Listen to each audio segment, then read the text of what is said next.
Welcome everyone to the Overview and Scrutiny Finance and Performance Policy Scrutiny Committee meeting. I'd like to welcome to the meeting one of our cabinet members who at the last minute I asked to come and attend, so welcome, Mark. Thank you for coming. I know it was a bit rushed, but I'm glad you came. I'd like to ask members to ensure that their mobile phones are muted or on vibrate, and we'll ask everybody else also to make sure that their phone's on silent or vibrate. There are no fire drills planned for this evening, so if there's a fire alarm, it's the real thing. Fire exits are over there. Assembly point is outside the Lynn Cross pub on the other side of the road. We have a very full agenda tonight with several chunky topics, as I would call them. I would ask members to keep their questions and comments concise so that we may use the time to the maximum effect and finish in a reasonable amount of time, unlike some of the recent planning meetings that went on somewhat. I'd like to welcome two directors tonight, Paul Anderson and Don Bradley. We have a number of officers present. Now, normally I would introduce them, but I've been told some of you don't know who they are. So I would ask the officers present to introduce themselves, please, and what they do. Thank you. I'll hand over to you. Thank you, Chair. My name's Nick Jenkins. I'm Head of Leisure, Culture and Wellbeing. I'm Carol Algar, Corporate Project Manager. I'm Caitlin Potter, I'm a trainee surveyor. Jacqueline Case, Performance Management Officer. I am Kirsten Espley, Corporate Accountant in Finance and Performance. And I'm Richard Winch, the Complaints Officer. Thank you. Agenda item 1, apologies for absence. Do we have any apologies for absence? We do. We have apologies from Councillor John Campbell, Councillor Joy Dennis, Councillor Chris Frank, Councillor Nick Grant, Councillor Warwick Hellawell, Councillor Victoria Finnegan, and also apologies from Councillor David Skip as the Cabinet Member for Wellbeing, Culture and Green Spaces. Thank you. Agenda item 2, which is the minutes. I've taken you've all read the minutes carefully. I hope that any comments or corrections would have been fed through to Democratic Services. Does anybody at this point have a comment, or can we take the minutes as a true and accurate record? And if they are true and accurate record, may I have a proposer and a seconder to that effect? Councillor Emery proposing. Councillor Walters seconding. All in favour? Thank you. Agenda item 3, actions from the last meeting. In the document pack for tonight's meeting, there's a page devoted to the actions from the last meeting, which is on page 9 of your packs. Namely, these were funds in the system for neighbourhood plans, a query on Albury House, a query on developer debt, and a question on the 2 COVID earmark reserve funds, which you'll find on page 9. Are there any further questions on these items to raise, or can we move on?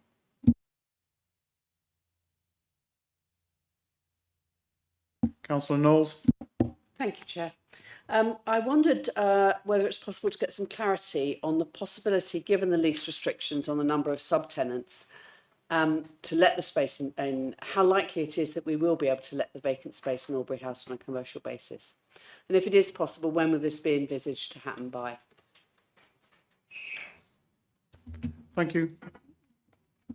In the absence of the head of property who's coordinating this, I can give you half an answer, and obviously you can get a fuller response. We are able to sublet to one tenant, should we wish to. The difficulty that we've had is that when we were trying to do essentially some hot desking, if you like, and we were unable to do that under the terms of the lease, but to one is fine. And the space is marketable at a commercial rate, but the head of property is having negotiations and discussions with some interested parties on that, and I don't know exactly where we are on that. So that's the response I can get to you. Thank you. Any other questions on that item? No? Item 4, declarations of members' interests. To receive any declarations of interest of members of the committee. Are there any, or shall we move on? Please, no. Okay, we'll move on from that. Agenda item 5, announcements. There are no announcements from the Chief Executive, and I have no announcements either. Agenda item 6. Resolution of call-in decisions. There were no call-ins. Agenda item 7, response of the full council cabinet to consider responses from full council cabinet to reports from Finance and Performance Policy and Scrutiny Committee. There were none. Agenda item 8. This is the annual complaint performance and service improvement report 2025-2026, which will be reported to us by one of our officers, Richard Winch. Over to you. Thank you, Chair. As you'll be aware that we would normally only report the details of Ombudsman complaints to this committee, but the Ombudsman have changed their guidance, so now we have to also provide you with a summary of all complaints that we've seen. So looking at the corporate complaints for 24-25, we had 187 in total, which is an increase on the 166 received last year. They are set out by department in paragraph 1.6. We had a total of 37 upheld complaints across all services, which is a decrease on the 49 upheld last year, and is in fact the lowest we've ever recorded. Waste and recycling had the highest number of upheld complaints, and the reasons for those are set out at paragraph 1.9. Revs and Bens had the second highest number, and the reasons for those are set out at 1.11. And development, the third highest number of complaints, and they're set out at 1.13. So 94% of the complaint responses at both stage 1 and stage 2 were sent within the 20 working day target. And we had a total of 36 complaints at stage 2. 1 was partially upheld and 3 were actually upheld. So overall, that's a really good set of results. Looking at the compliments, you'll see at 117, we had actually over double the number of compliments we received last year. And that was mostly down to the events we held, such as the Friday Lates. Moving on to the Ombudsman results, we had 12 complaints made about us to the Ombudsman. That's a significant decrease from the 17 received in 23-24. Of those, we had 2 upheld, 6 were closed after initial inquiries, 2 referred back to us because the complainants had gone direct to the Ombudsman rather complaining to us first, and 2 were invalid or incomplete. So looking at the details of the 2 upheld complaints, the first one was a standards or code of conduct investigation, where our procedure requires us to reconsult with the independent person following further information coming in, which we didn't do. As that didn't affect the outcome of the complaint or the investigation, the Ombudsman didn't recommend any remedy for that one. The second upheld was in regards to a Revs and Bens case. It was a housing benefit claim, and we didn't refer that claim onto the tribunal within the timescales. So the Ombudsman told us to apologise and pay a financial remedy of £100. Following that, a review was undertaken and the procedures were changed to make sure that there was no recurrence of that type of event again. So again, although it's disappointing to have any upheld complaints, there were 2 fairly minor technical complaints of no real concern. But that's as quick as I can make the report, Chair, so unless there's any questions. Thank you for being concise. Are there any questions or issues to be from members of the committee first? No? Okay. From other councillors attending the meeting? Councillor Frankland? Yes, I just felt I should say a couple of words. I think the results are very good. I think we should remind ourselves that complaints are good. What I mean by that is that they teach us to highlight where we might have issues, and for me, the important thing is that we then address them through actions and corrective actions, which I think is good. But it's great to see a 20% decline in actual complaints, and the 14 complaints that we have. I know this is in the report, wasn't mentioned. The 14 upheld complaints on waste is against a bin collection total of 4.4 million over that period. So it just helps put it in context. But thanks for the report, the officer. Phil, thank you. Any other questions? No, it's interesting to note, actually, as a joking apart, I did ask the question of officers whether the lower number of complaints was legitimate or there been a change of definition. The answer actually came back is sometimes these numbers go down. Surprise to me. Thank you very much. I think that terminates that item on the agenda. If you wish to leave, please, you can stay if you wish, but you may wish to leave, so over to you. Agenda item 9 is a report on the Council's financial performance of Q1, which will be presented by the head of the department. Having had a number of questions submitted by members to this, my understanding is the answers will be woven in to the narrative that the presentation will cover. Over to you, Dom. Thank you. There's quite a lot of detail in the report, and I've had lots of questions. I've obviously got the Cabinet Member for Resources and Finance here as well, and on the performance side, Jacqueline Case as well, who will take over once I've done with the revenue. I won't go through the detail that's in the report, but what I wanted to say was just the sort of the context around it. So we are forecasting an operational surplus at month 4, which is good in terms of £148,000. That's a lot better than other authorities. And especially considering the budget pressures that we're under. And I will just touch on one in revenues and benefits that I've probably told you before, and I will tell you again now, and I'll tell you again in the future as well, because it is important. But there is a wider context of actually we're in an overall deficit position of 278,000 because we've added extra things to the budget. So we've added 270,000 for additional resourcing in property, in legal, in planning, in project management and communications to improve capacity for this local government reorganisation, getting stuff done. And we also added £200,000 for the design fees to progress the options at Highwood, which is, you know, a later agenda item. So we're doing okay. Quite often, if I look back historically, at month 4, we're a bit pessimistic. We're probably forecasting a deficit, and by the time we get to year end, we're usually tickling a small surplus. So for now, we will keep a close eye on it, but the context is reasonably good in that respect. I did just want to mention revs and benefits. It is on the risk register as well. There are 3 areas where we are under pressure. The first is our reduction in ability to recover overpayments as people move across to universal credit. And we probably didn't take that into account enough when we set the budget. Because we knew it was happening, it's just the pace has been slightly faster than we thought. So the effect now is that we can't recover as much, and therefore we don't get to keep that income. The second one, which again I've mentioned before, is supported exempt accommodations and a threshold cap. That means government caps the amount of subsidy that we can claim, and unfortunately both the costs are going up and the numbers are going up, or they were. They've now stabilised a little bit. But again, it means that our subsidy that we can get in income stays static and those costs go up. So again, those 2 things are out of our hands completely. This is government policy here that we are suffering from.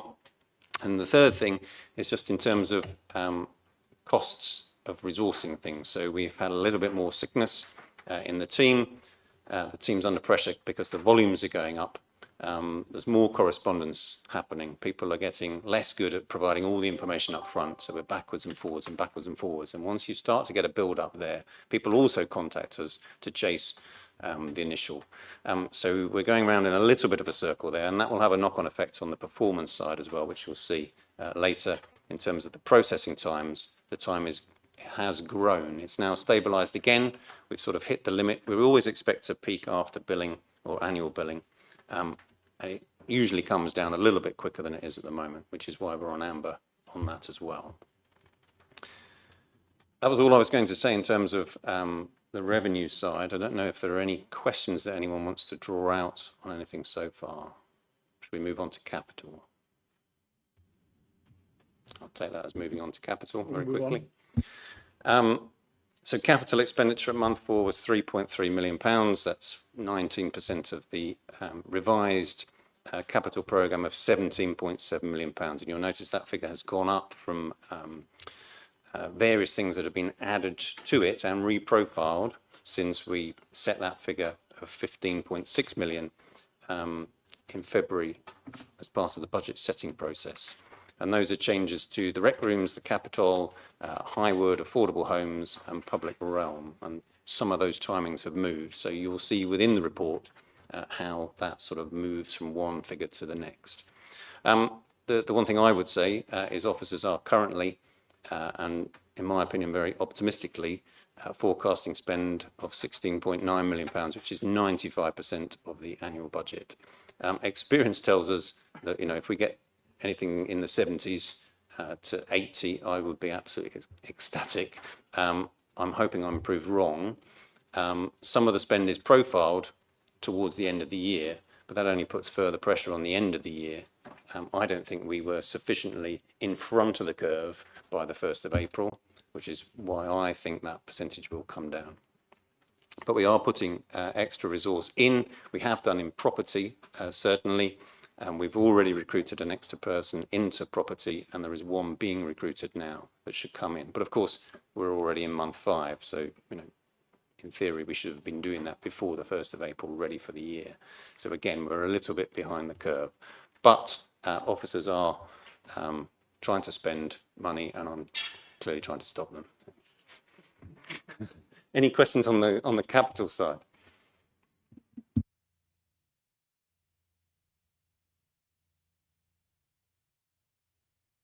Yeah, on the capital programme, I did ask a question about the list of projects, essentially raising the issue that there seem to be some projects that are not in that list of capital for the budget. And I thought what's come back basically is that maybe we ought to do a councillor briefing looking at the capital projects, both in the list and not in the list, so to speak, which would give us a better steer of what's in the background. So I'll be taking that forward as an action. Okay. Dom, over to you.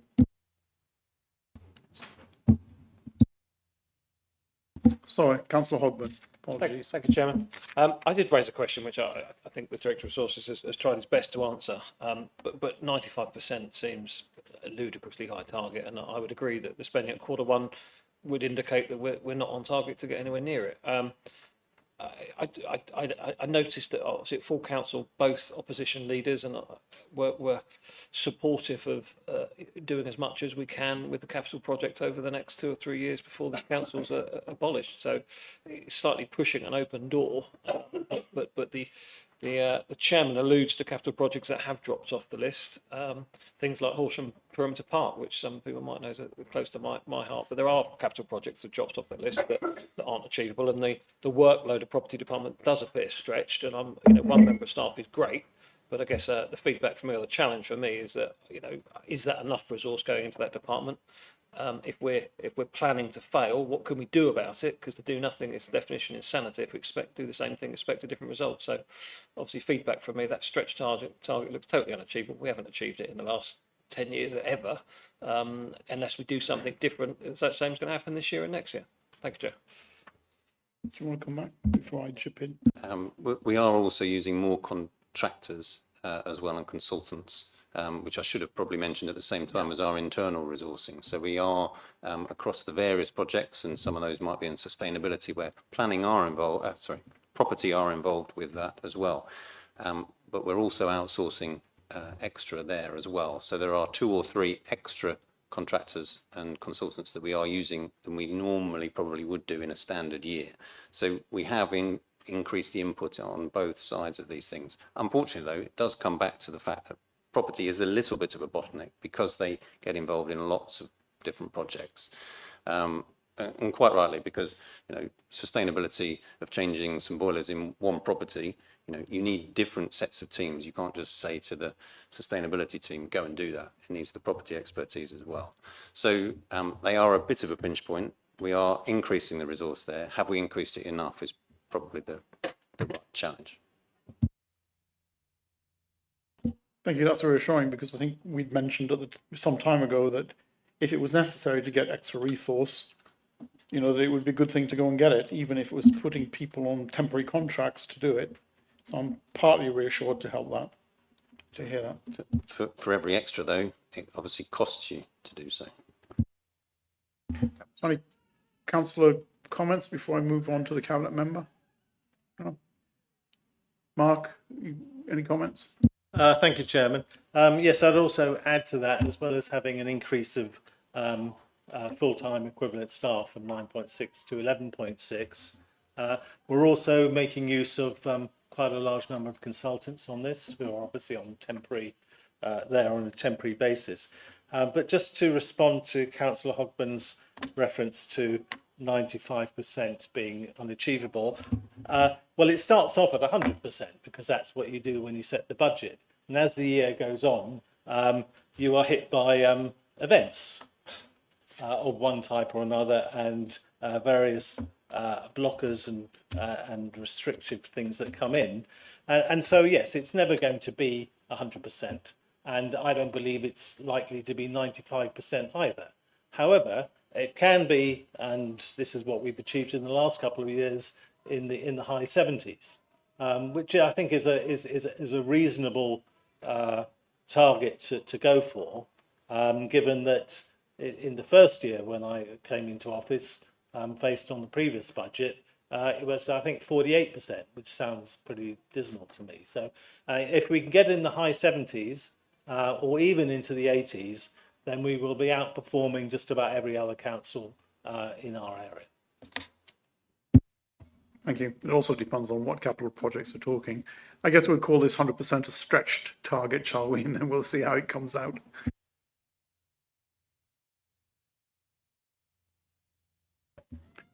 So that's capital, so we'll move on to performance then.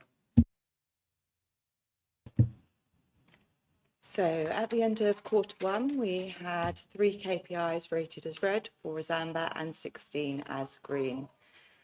2 of those KPIs sit within the revenues and benefits service, as has already been noted. 1 relates to our processing times of new claims and changes of circumstances. That's on page 37 of your packs. The risk rating for that area has been increased to reflect that data. Issues have largely been related to resourcing, and recruitment drives have been run to fill those posts. The training in the service has been reviewed to get new members of staff up to speed as quickly as possible. There have been challenges in securing temporary support to bring the time down, and demand for the service is also increasing. We also have our KPI relating to quality assurance on page 50. This is also rated red, despite that being currently below the national and local target. Because this is our pre-audit figure, the value could increase as if additional errors were to be identified during the audit process. And with that increased processing time noted, that risk could increase. We have 4 KPIs reported at amber. Of note is the attendance at the sports centres on page 35. It's been impacted by changes in the checking-in system at the pavilions. This has led to attendance being, not all attendance being recorded, as customers do not always scan in whilst entering the gym. And this has been particularly noticeable during peak periods. Officers are in contact with Places Leisure to discuss how this can be addressed going forward, but there's no indication of increase in non-paying clients entering the gym. And finally, whilst our position in relation to the numbers in temporary accommodation at the end of Q1 was rated green on page 36, we do note a sharp increase in bed and breakfast accommodation in month 3, which was continued in month 4. There's specific housing grants being used to manage the additional costs of these. Are there any questions on KPIs before I move on to major projects? Councillor Knowles. Thank you, Chair. On page 35, the pavilions tailgating, does this mean that non-members are using the system, are tailgating to access the facilities? I can answer that one for you. Thank you. As a member of pavilions myself, yes, it means that members, what often happens is they will come as a group early in the morning, one of them will go up to the health and fitness suite where you now scan in at a point. They will open the door and maybe 3 or 4 members will walk in, so they're not recorded. So there's no suggestion that non-fee paying members are coming in free. It's members just not scanning in. Thank you. That's great.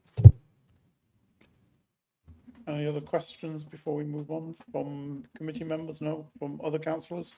No? Shall we move on?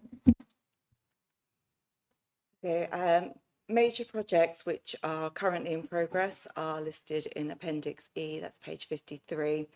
Several projects have now been completed, and as such they're not included in the appendix. However, they are listed under 3.1 on page 22 and page 23. We're reporting one project as on hold, and that's in relation to the local plan. At the Policy and Scrutiny meeting on the 23rd of July, it was agreed that a further letter be sent to the local plan inspector in response to his initial findings. This has now been sent and acknowledged, but we've got no further response as yet. We have 4 major projects progressing with issues listed under 3.2 on page 23.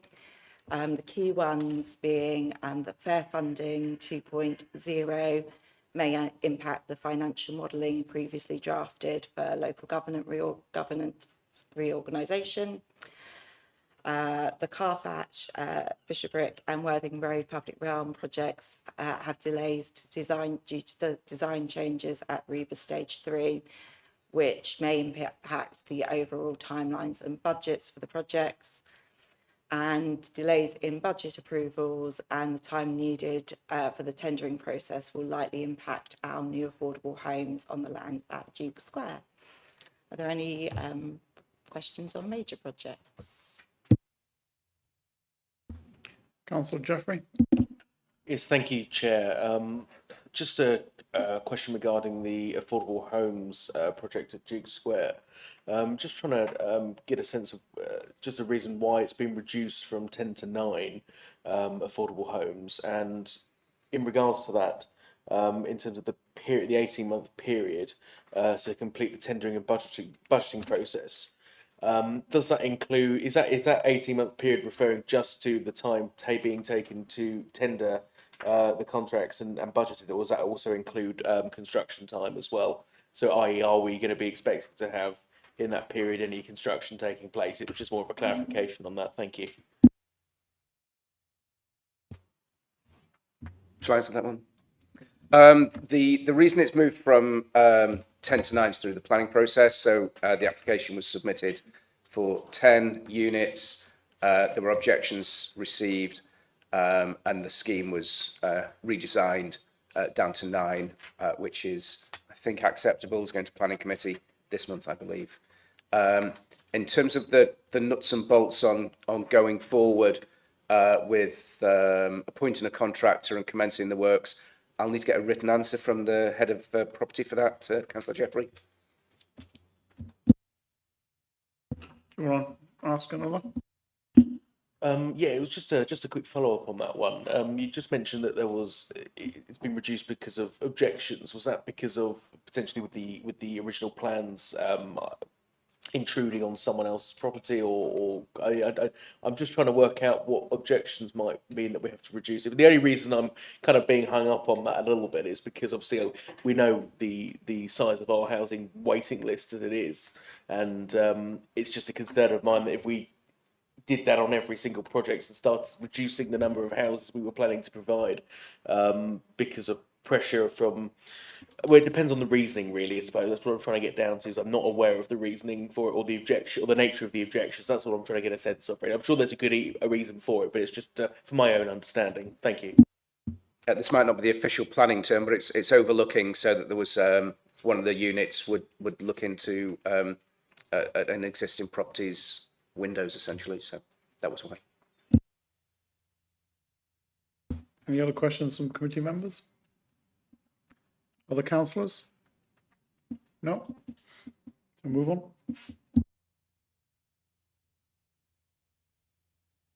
That's me complete.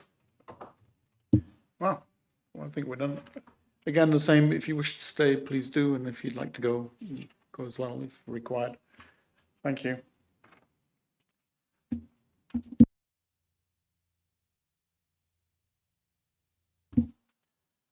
Next item on the agenda is item 10. It's to do with the capital refurb of. Spell check is not very good when you're doing dictation. Capital refurbishment project. We were circulated with a presentation earlier this morning, which I hope you will have seen. We also received some more questions after that. I welcome Paul Anderson as director, as well as Nick Jenkins, to come in and bat on that topic. Thank you very much, Chair. As alluded to, not unexpectedly, there's been a range of questions relating to the capital. So before we proceed with the set presentation, which Carol will do for us, I thought it would be sensible to take the opportunity to try and address some of the broader questions to give some context to the presentation. The overarching aim of the project was to ensure that the Capitol Theatre remains up to date and a cultural asset to the district and able to provide access to high quality theatre and cinema by replacing end-of-life fixtures and fittings, improving seating in the auditorium and cinemas, and enhancing the overall customer experience as an offer. As a rule of thumb, investment is needed approximately every 20 years to keep the venue open, operational and compliant. Within the original aims, reducing emissions and increasing seating capacity in the auditorium was part of the overall aspiration. However, as the project has progressed, it has become clear that accommodating suitable air source heat pumps within the building footprint is not practical or possible. This will inevitably have an impact on the carbon reduction aspirations, but we will be installing gas efficient and combined blended hydrogen ready boilers so that we can make improvements where we can and possible, so some carbon reduction will be achieved. Seating capacity within the auditorium is still being explored, and as part of REBA Stage 4, which Carol will explain in more detail later, the numbers will be confirmed. In terms of costs for air source heat pumps, the budget was set at 10.2 million, and within this, an allocation of 4 million was allocated for MEP. However, individual costs were not specified, as this is confirmed as part of REBA Stage 4, and the 4 million covered MEP work holistically. So it not only covered the air source heat pumps, but the power supply, the ducting, heating coils, emitters, etc. The cost estimates for MEP at the moment stand at 3.6 million. The total carbon impact figures won't be generated until REBA Stage 5, when we will have confirmed details, and we'll work with Wilmot Dixon Interior's sustainability team to produce these when they're ready. The budget contains a 10% risk allowance plus 5% tender and construction inflation for Wilmot Dixon. In terms of revenue, the subsidy for the capital over the last few years sits at approximately 350,000, so roughly 1.8 million in and sort of 2.15 million out. However, through smart programming and increased revenue through Panto, this has been reducing at a time when the venue has quite frankly been falling apart. Remember, the last refurb happened some 23 years ago, but some of the MEP and infrastructure elements haven't been touched since the 80s. A considerable time for any building, I think you agree. As part of the refurbishment process, we'll be working on the business case to see how we reduce the subsidy further. However, some of the details we need to generate firm figures are not possible until the completion of REBA Stage 4 in October, when confirmation will be available around things like seating capacity and boiler type. But what we can say is that the refurbishment puts us in the best position to reduce costs over the coming years. I fully realise and acknowledge that this is still a lot of unknowns within this project, and this is mostly to do with our project schedule and REBA framework and not aligning with our organisational reporting structure. However, the Cabinet report is predicting a total spend of 9.7 million within the 10.2 budget within the Cabinet report. I'm going to hand over to Carol now to present around some of the finer details, but I'm fully expecting there will be some more questions after this as well. Thank you. Thanks, Nick. So just before I sort of dig into a bit more of the sort of financial aspects, I thought it'd be worth touching on the how we're sort of organised as a team and how we're sort of progressing with this project. So Nick highlighted the REBA stages that we're working to. We're working to the REBA plan of work, and REBA is the Royal Institute of British Architects, and it's a plan of work. It's an established and shared framework for design and construction projects. So REBA stages 0 and 1, preparation and briefing, all took place kind of prior to 2023. REBA stage 2 is concept design, and that kind of involves refining the project brief through engagement, developing architectural concept drawings, exploring building materials, initial cost planning, and assessing strategic risks.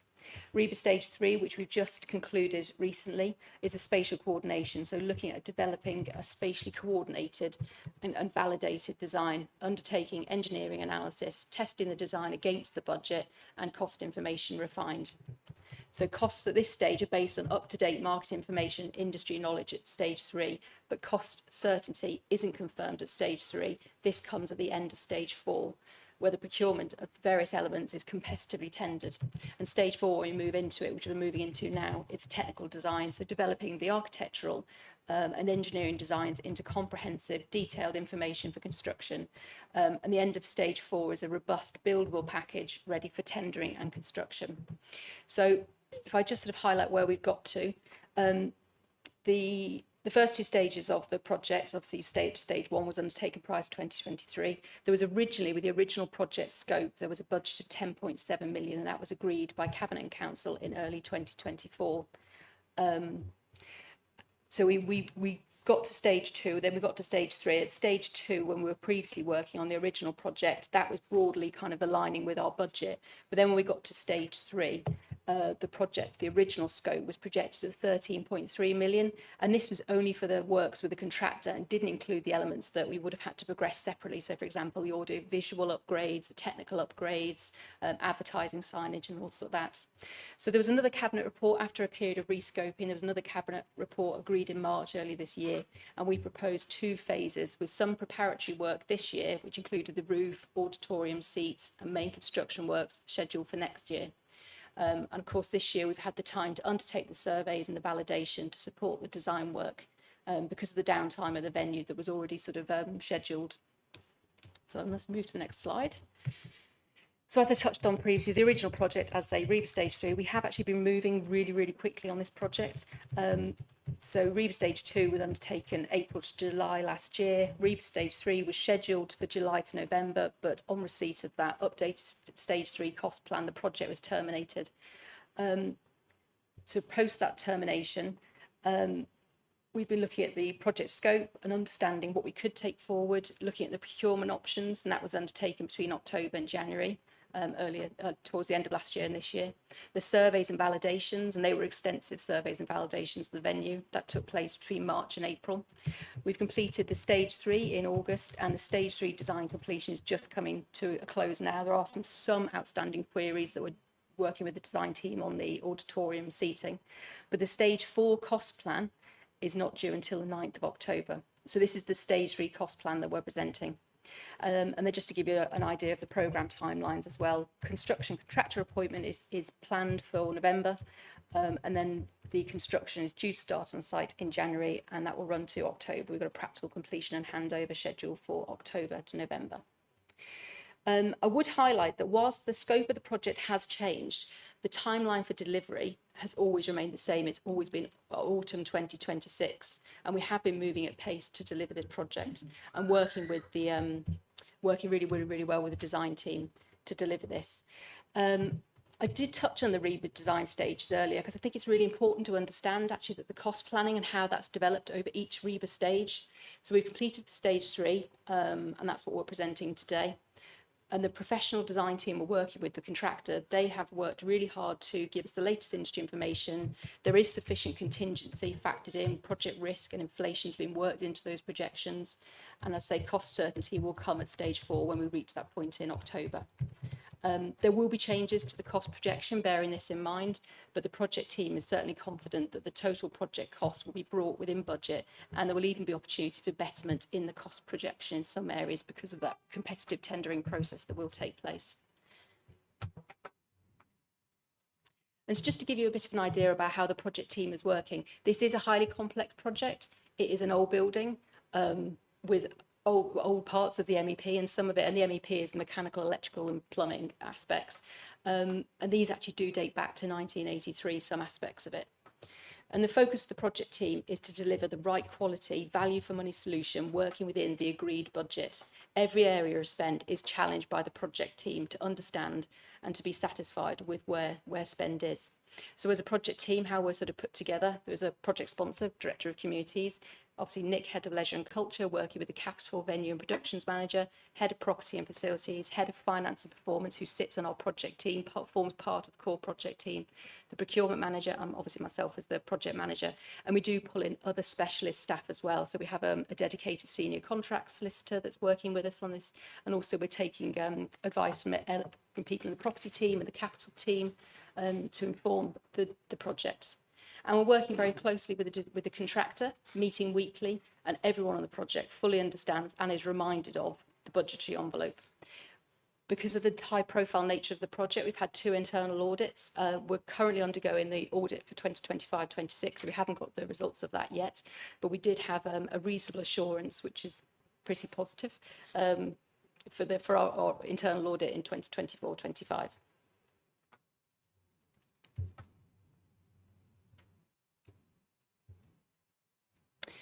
So let's look at the financials. So this is based on the stage 3 cost plan. So at the moment, Wilmot Dixon are estimating an 8.4 million project spend.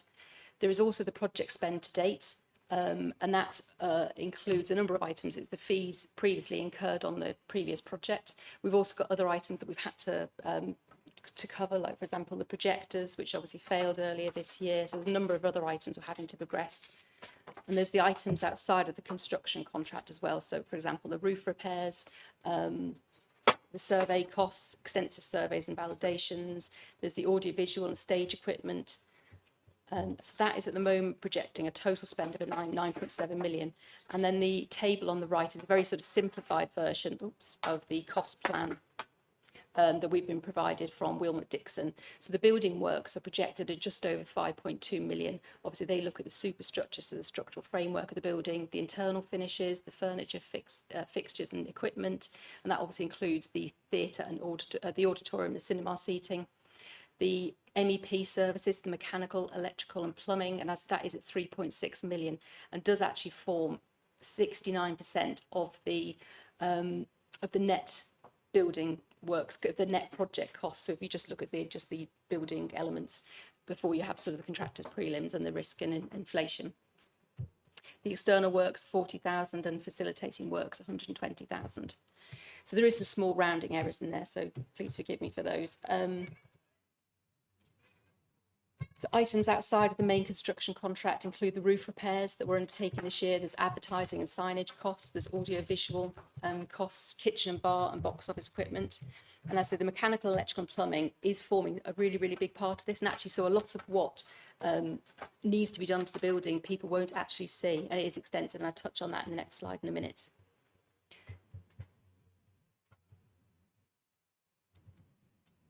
So this is just a very high-level summary of all the areas of the MEP. I say they are extensive, and it's not to say that actually. So the works, as they're extensive, it's 69% of the net cost, so of the building work subtotal. But that doesn't mean that actually all the MEP, all the mechanical, electrical, and plumbing is getting kind of ripped out and all replaced as new. We have sought as much as possible to retain some existing wiring in the walls, that sort of thing, and working very closely with the property team on this, and also the specialist subcontractors, subconsultants, to identify where existing services can be retained to minimise costs. Nevertheless, the MEP has not been upgraded since 2003, the previous refurbishment, and as I say, there are elements that actually date back to the 80s, so a significant upgrade is required. So just to break down, we have got some further information from the MEP.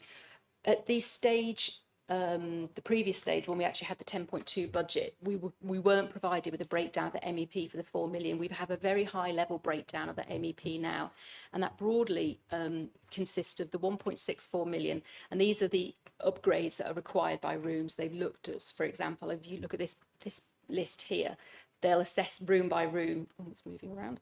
They'll assess room by room what they need. So the sort of, low voltage power, lighting, fire alarm, IT, access control, CCTV, building management system. They looked at by room, that's totally 1.64 million. And then there's a site-wide upgrades, and that's itemised to be 1.79 million. And that's principally the plant serving the whole building. So we have got some further figures that sits behind this, but it would have been kind of death by PowerPoint if I kind of gave it all to you. But for example, the works of the ground floor toilets have been individually costed. So they're coming in at about 142,000, and that includes ventilation, heating, domestic hot water, cold water, drainage, LV power, lighting, fire alarm improvements, and then the site-wide requirements. So generally referring to the plant serving the building. So for example, we know that the heating is costing just over 678,000, which covers the cost of replacing the heating systems, but also, and obviously that includes the boilers, the primary plant, the radiators, pipeworks and valves. So some of these costs are still based on a standard rate applied by square metre, but once the design is finalised at stage 4, some costs are expected to reduce, and this is what we've been assured by the contractor. So just touching on the cost differences, we want to just kind of highlight the REBA plan of work and how the costing develops with that REBA plan of work. Because at stage 2, when you're looking at the kind of the design concepts and developing those ideas, we hadn't undertaken the surveys and validations. We hadn't incorporated the stakeholder feedback. We've been working with the capital team to understand their requirements and the operational requirements of the building. So it's very difficult to kind of make that comparison from the stage 2 cost plan to stage 3 and to really identify bit by bit what's changed. But principally, the savings are related to the air source heat pumps. We know there's some structural works that aren't needed now, and they were about 221,000 of alterations to the roof that would have been required. We know we've saved on the construction design costs, pre-construction design costs, around 35,000.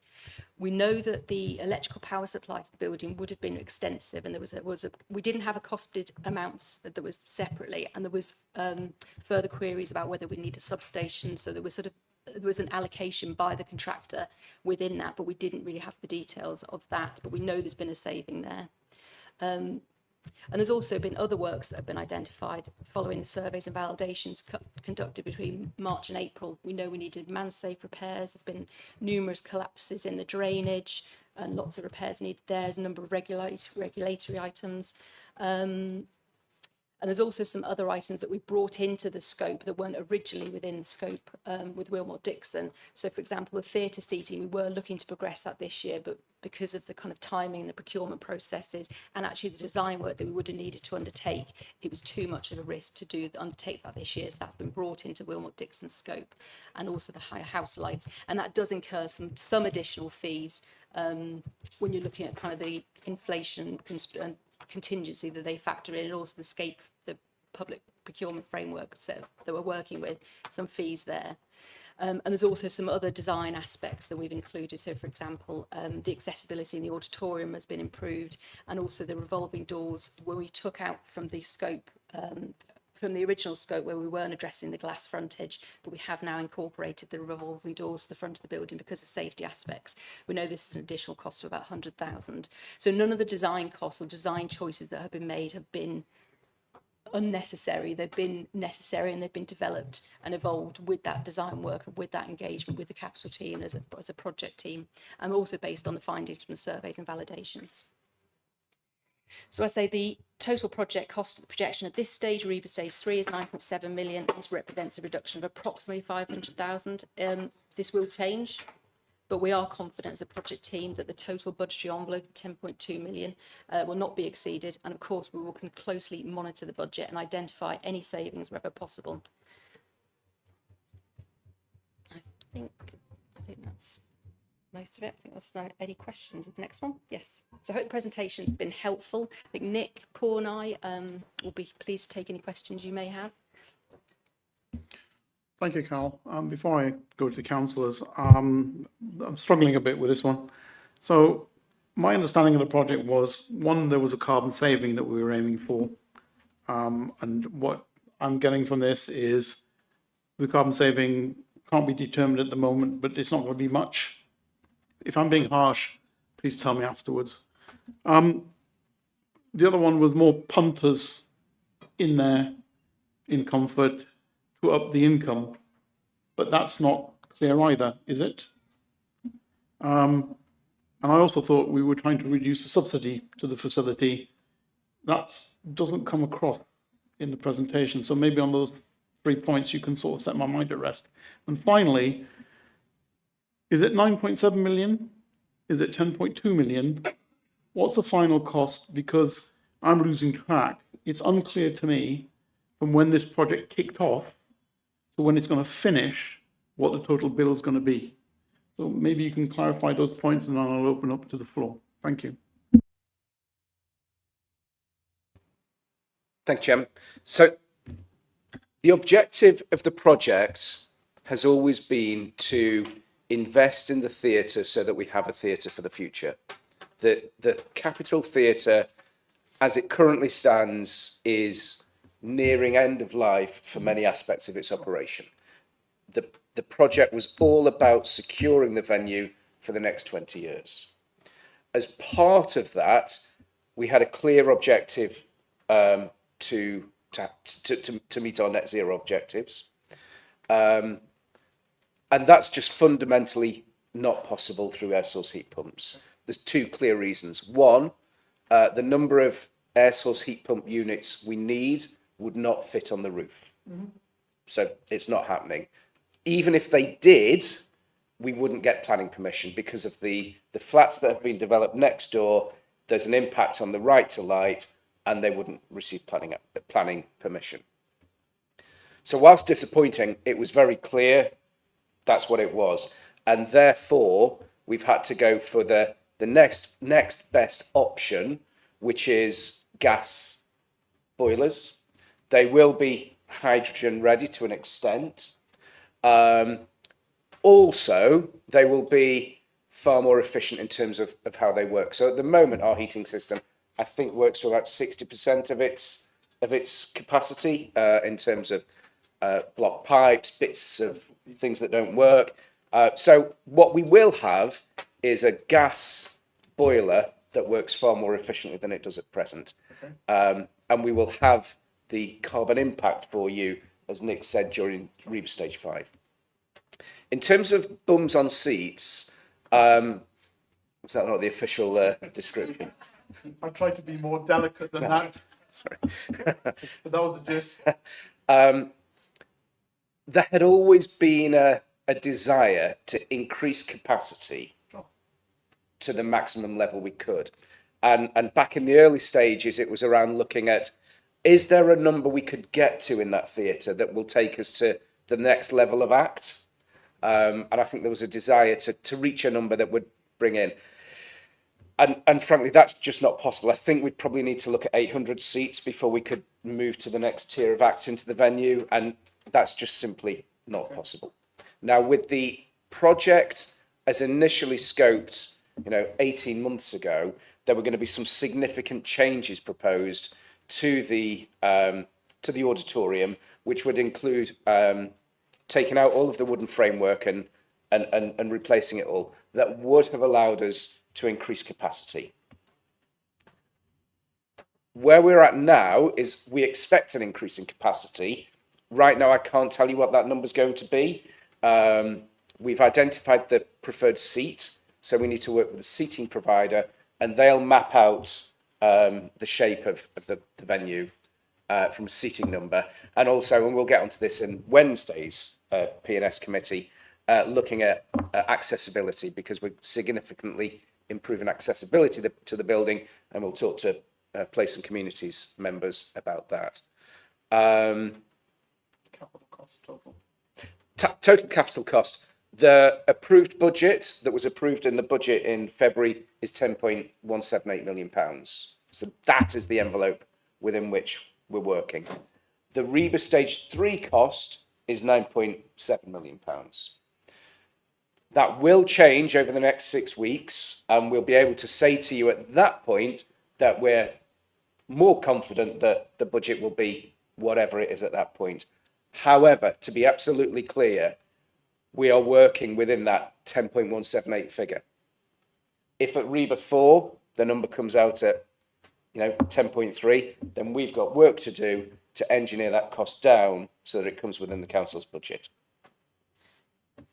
Okay, thanks. One specific comment that was made was 4 million for heating, power, etc., etc. That's going to be 3.6.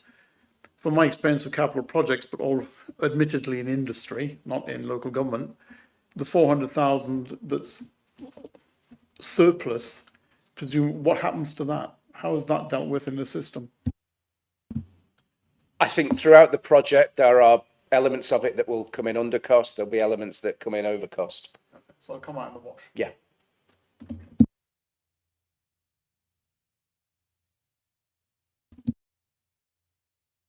Just add to that, perhaps, that my view as the financial officer, which you'll see in the comments in the report, would be that we should be value engineering things down anyway, regardless of whether we're just over the budget or not.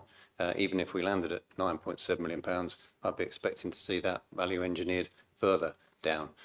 To be fair to the team, they are on that, and I keep reminding them, and they keep doing that. So long may that continue. Thank you, Don. Paul, members of the committee, questions? I've seen lots of written questions, so I mean, I think the answers have been more or less woven into the replies, but I'm sure you've got some. Councillor Croker. Thank you, Chair. I must admit, I'm slightly confused here. Looking at what we've been presented with, we're told that stage 4 design completion essentially is done. So you know what you've got. And then we're told we don't know how many seats are going to go in, which seems a little bit strange. But anyway, leaving that one aside, if you know what the design is, I still don't understand why you can't see what the carbon impact of that new design is going to be. I'm just lost there. Why do we need to wait till REBA Stage 5, which we're told here is January to October next year? Thank you. Thank you. Officers? Yeah, I mean, I think it'll be in the early period of the REBA Stage 5 that we'll be able to give you that information. But right now, for instance, I couldn't tell you what make and model boilers we're using. So, and that detail is currently being worked on. That is what we'll know by 9th of October, and then we'll be able to start the calculations of the carbon impact. Want to come back? 3 months to calculate it? Or do you want It is based on a competitive tendering process. So we have the designs that will be confirmed with we're going to be approving the various plans over the next sort of few weeks, and then they will take that away and liaise with all the suppliers to understand what makes, models, and undertaking that competitive tendering process within the marketplace. And that does take some time if you think about all the variety of kind of different aspects they have to incorporate between the architectural and the MEP aspects. not wanting to get into the weeds, but I would have thought that you would have identified the type of boiler and etc. that you want and then go out for tender. But I mean, I'm just naive when it comes to that. In industrial world, you would know already, basically, but fine. Councillor Croker, do you? Councillor Walters? Thank you, Chair. First of all, I'm delighted that this project is resurrected and going ahead very strongly, because I know that the residents of Horsham and around, we know that from the Friday Lates, absolutely value the Capitol Theatre. One question I do have is, if you could clarify, what other facilities, and I say facilities, not quite the right word, in terms of the carbon side of things, what other mechanisms have we thought of and discounted which would improve our green credentials? I'm thinking solar, any other thing that we've thought about that we've discounted. Thank you. We did toy with the idea of obviously ground source heat pumps, but again, like air source heat pumps, that's just not practical at all. As a rule of thumb, you need about 2.5 times the footprint of the building for ground source heat pumps. Now, the Capitol is built on what it's built on. There is obviously a lovely green space across the road, but the logistics of doing that, I think, would be incredibly complicated, and it was discounted. In terms of, sorry, what was it, the other bit of the question? Yeah. Oh, solar panels. Yeah, I do beg your pardon. Yes. So within the schemes of the building, there's 13 rooms. Believe it or not, I dream about them now because we've talked about them so much. Roof 13, or as you would know, the auditorium roof is the biggest of all of them. it's got approximately sort of 7 to 10 years left in it before it probably needs replacing. So we've discounted replacing that as part of this refurbishment because it's adequate at the moment. That would be suitable for PV panels to go on there. But if we replaced it, we would need to strengthen it. So what we would look at, PV is an option for that roof in the future. So anything we put in as plant will be ready to receive PV power coming in. So we are future proofing as much as we can for that, but we're not doing it at the moment. So those options are still being looked at as part of PV. And that is the only roof they could probably go on because it's the only one of any size to bring that in. And as part of the refurb we're doing, some of the carbon reduction will be met through things like the BMS system as well. But again, that's part of the process that we're looking at. How can we better use and monitor that building? All the lighting, which is significant within the capital, but will be looked at as a matter of course. So all those little bits will add up to some carbon reduction. It won't hit the levels we were looking for air source heat pumps, but that's just not practical. So those would be the bits that we're looking at. Thank you. I am glad that we're using hydrogen as an option. I'd rather we named it hydrogen rather than gas, because I think gas gives the wrong impression. But thank you for that, because I think that's very informative of what we're doing in the future. If I come back to make clear on the hydrogen, it's what's called a combined and blended model. So it will never shift over totally to hydrogen. That won't be an option within it. So it will be a combined gas and hydrogen, but we will look at what those are. Thank you. It also depends whether you're talking about green hydrogen, blue hydrogen, or different types of hydrogen. Councillor Livingston? You mentioned battery storage. I'm not going to mention battery. I'm not joking, but I mean, we were talking about PV panels, and if they're designing it into the system, it might be worth mentioning, that's all. Yeah, but we're not doing it currently, and technology is moving along fast. Well, my question is regarding the glass box and what contribution that gives to, our loss of energy, our carbon footprint. Would it be just a great idea to get rid of it altogether? Most people would agree, except for people surrounding me, sitting next to me at the moment. Thank you. Yeah, thank you. I mean, it was in the original scope, as you know, and it was discounted because of cost, but it has got some inherent issues, the glass box. I mean, I don't think we can lie about that. The heat levels in there during the hot summer are pretty formidable, and we've done that. What we can say is the ability to change the glass box, as we call it, is still there as a one-off project, but it's not going to be part of this. So the impact on the use of the building will remain in terms of heat, and that's really to do with the use of it rather than the impact in terms of the emissions. So we're not looking to address that in terms of heating or cooling. We sort of just have to live with it as it is, because it is a significant project to improve that. I think it's fair, Carol. Have you got... Yeah, I was going to say, just as part of the project, we have actually got isolated cooling and heating for the box office area, obviously for the staff, but not the whole sort of glass frontage. So that is part of the project. We'll come back. No, thank you. Any other questions from Councillor Ellis-Brown? Thank you, Chair. Most of my questions were answered before the meeting, and thank you for that. One that's come readily to mind is the timings. What contingency do you have on the timing? Just planning it well. Sorry? Just planning it well, then, I think, is the answer. All right, yeah. thank you. I'll come I back mean, you're right, though. The timescales are tight. It's 16th of Yes. January is when we close, and we're going to open with Panto, which will be in November 26. So we've got to get this done. Yes. But all the indicators are is that we should be able to do that. But with any building project, somebody who's currently building an extension. well, they're notorious for overrunning. There are some unknowns in there, but we think with timescale that we've got and the project plan, which I think Carol actually has a slide on, but I don't think we showed it, in terms of how that is delivered, we're pretty confident that we could do it. Thank you very much. Finished? Councillor Hogman? Thank you, Chair. Obviously, I asked quite a few challenging questions ahead of the meeting. I don't think they've all been covered, but I appreciate the Cabinet members not had a chance to speak yet. The project itself, Obviously, we've got the project board in front of us, or the majority of the members. 10.7 million. If I left that money in the bank, I'd be getting £300,000 to £500,000 a year in capital interest. One of the questions I asked previously is there's 19 bullet points, 19 areas. You mentioned 13 rooms, all the heating, the lighting, the alarm, everything, because I counted the bullet points. I appreciate last time I asked this question, it was, well, we have to do some of that work while the building is closed.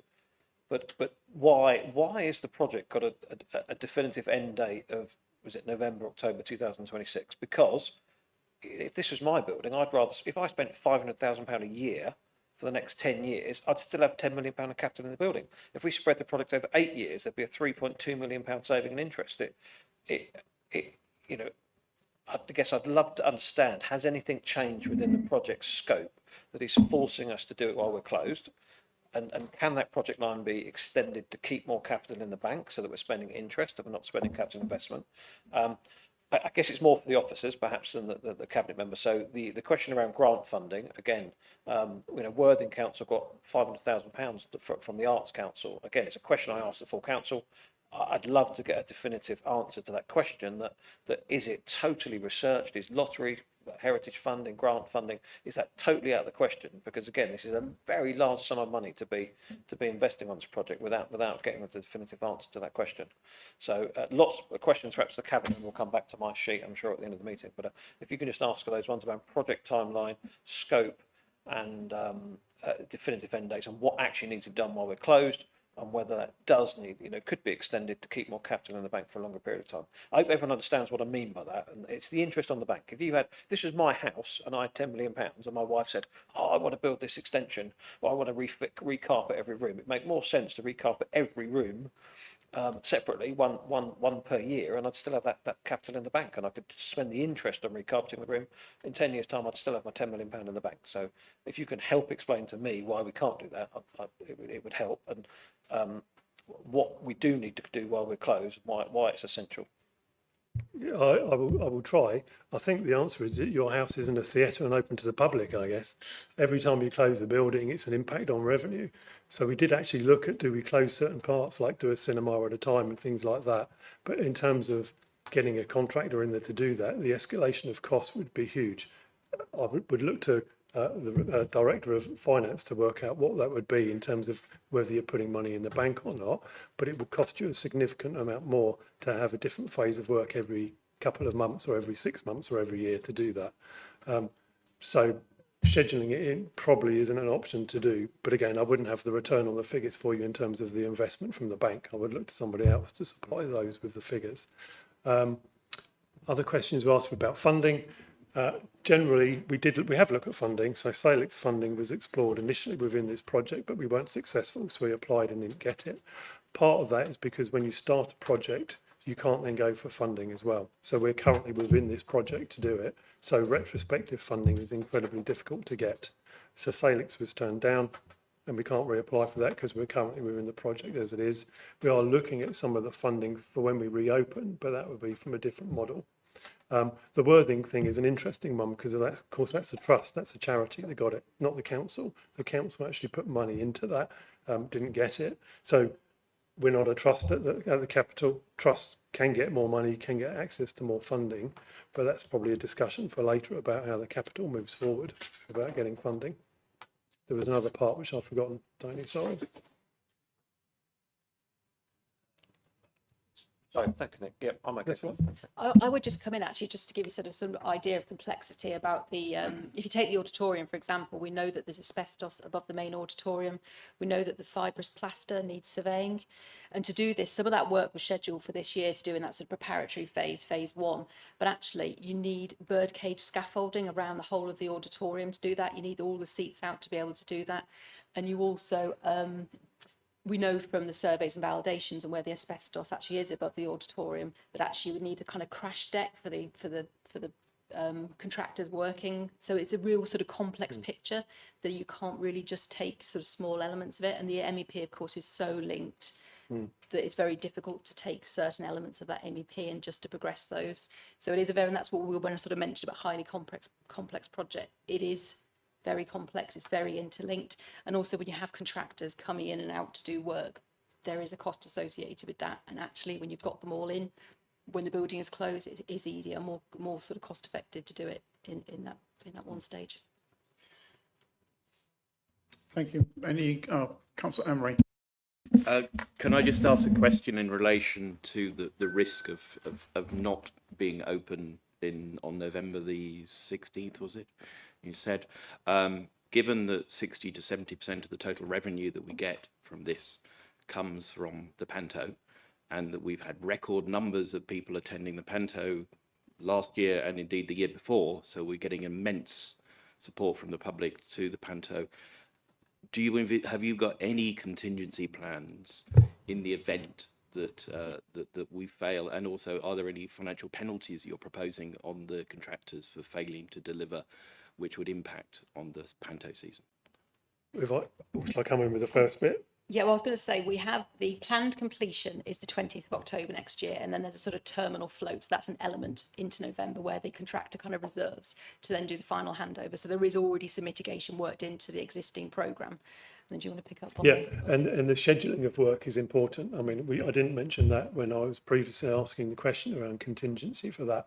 But of course, we can prioritise the auditorium. So if the auditorium is ready, we could leave the cinema closed. So we would get into that conversation with the contractor, because that would make perfect sense. Because as you say, the revenue is driven by the theatre, primarily around Panto. So we would absolutely make sure that the auditorium is ready to function. And if one of the cinemas doesn't open, actually in terms of revenue impact, it's not as impactful. So we would look at that. In terms of penalties, that's more of a... Yeah, I don't think there is. Don't think there is penalties on contractors. With the legal and procurement teams. Yeah, we'll pick that up with legal to see what's in it. We have got some workshops that we're working with procurement and legal, and we're looking at that, all these contractual elements, so we'll have those discussions. Any other questions from committee members? Oh, Councillor Landeru. Chair, it's probably too early to ask this question, I guess, but once the project has been finished and it's up and running again, will we see a reduction in the subsidy that we give? I mean, is it going to be less expensive to run it? Will we get more income from the additional seats? So, are we likely to see a reduction on the subsidy? I hope so, yeah. I think it's putting us in the best position, as I said earlier. So part of the appeal of a theatre and cinema and a venue like this is you want to be able to go to it. And I think we've got to recognise that the Capital and the Capital team have punched well above its weight for several years with a failing building. Carol alluded to earlier that the projectors failed in February, and they failed because we were meant to be closed nearly. They're hanging on. This building is hanging on. And although it doesn't look too bad, that is credit to the team that are running that building. I won't say smoke and mirrors. It's more like buckets and mops sometimes to make it look good. So with a theatre and a venue like this, it's about, isn't experience to go to. So it's got to look good. It's got to feel good. You've got to feel that you're wanted there by the team. And I think the team are excellent there. It's also about, the product. It's about the theatre you're going to see. It's about the performances that you're going to see. And again, I think we punch above our weight within that sort of smaller theatre world. The seating has been appalling for the last few years, but we're still selling that auditorium at 70% capacity for the main shows. Panto runs at 96% capacity, which is phenomenal for any theatre. So if people are coming where it's fairly shoddy, shall I say, we think getting them into that building when it's pretty good or very good is going to be easier. But I'm not saying that lightly. There needs to be significant communication. There needs to be a business case that we're working on about how we're going to do that. But I'm confident that we could drive that subsidy down. That's notwithstanding the money that's being put into it, because obviously we're loading some of that on there. But it does pretty well. I think the subsidy has come down for the last financial year. We've got mechanisms we could do to look at that. We currently put on a certain numbers of shows. We can increase the numbers of shows. There's other things in terms of looking at how the commissions that you have on seats. The bar needs to work for itself. The cinema runs at about 10% across the year. Ticket sales was actually slightly below the UK average, but pre-COVID and pre-Everyman, we were running about 15%. But our offer in the cinema when we reopen is going to be equal, if not better, to Everyman in terms of comfort, but also the audio visual. You know, it's top-notch stuff, but it's half the cost. So if we're sitting in times of austerity and we're thinking in times of cost of living, the capital makes perfect sense if you're living in Horsham to come and see a cinema. So the revenue turnover on that is 270,000 per year. You know, we show about 2,400 screenings. 2019, we were hitting 400,000.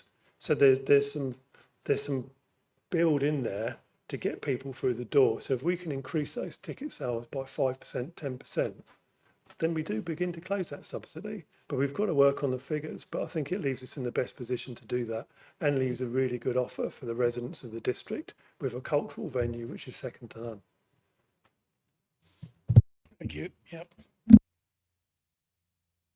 I think committee members have had their questions. Do other members have any questions or comments? Councillor Bainham. Yes, thank you very much, Chairman. I've been reading through the list of written submitted questions, and Councillor Hogman's written a pretty long list of questions in his.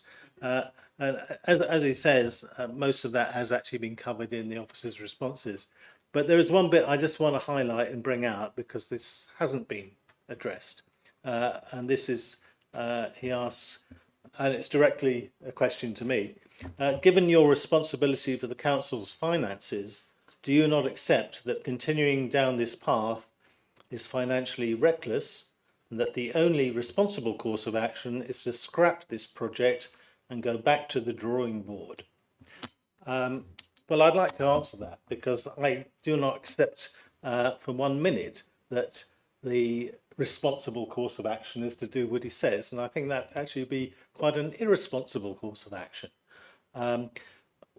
What are our choices here with the Capitol Theatre?